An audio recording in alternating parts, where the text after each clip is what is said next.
भूपेन्द्रको दिन प्रतिदिन स्वास्थ्य गम्भीर हुँदै गइरहेको छ।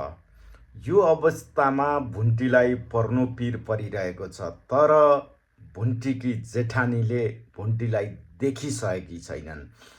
भुन्टीले यति धेरै सहेकी छन्, त्यो अवस्थामा पनि भुन्टीकी जेठानीले पटक्कै पनि भुन्टीलाई सहिरहेकी छैनन्। उनले केही सामान लिन पठाए पनि भुन्टी ढिलो गर्दाखेरि कता पहिल्यै जान लागिसम्म भन्नेको आरोप लागिरहेको छ।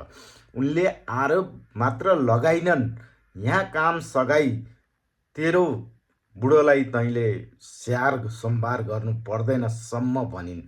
त्यस्तो अवस्थामा पनि भुन्टी सहेर डटेर उनले आफ्नो जेठानीसँग प्रतिकार गरिरहेकी छन्।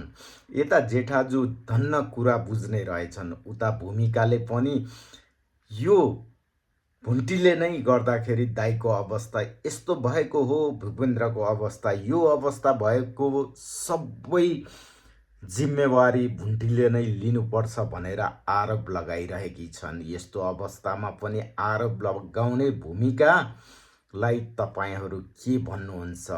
यसै बेलामा अब पनि होस आउला, भूपेन्द्रको स्वास्थ्य सुध्रिएला भन्दै भूमिका एकदमै आशावादी भएर भूपेन्द्रसँग एकदमै स्याहार सुसारमा तल्लीन रहेकी छन्। भूपेन्द्रलाई एकदम स्याहार सुसार गरिरहेकी छन्।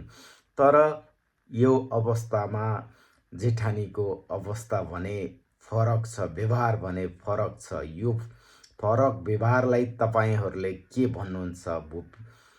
भुन्टीकी जेठानीलाई तपाईँहरूले के भन्नुहुन्छ? यो अवस्थामा पनि भुन्टीलाई साथ सपोर्ट नगर्ने जेठानीलाई तपाईँहरूको प्रतिक्रिया के छ? कृपया कमेन्ट गर्नुहोला।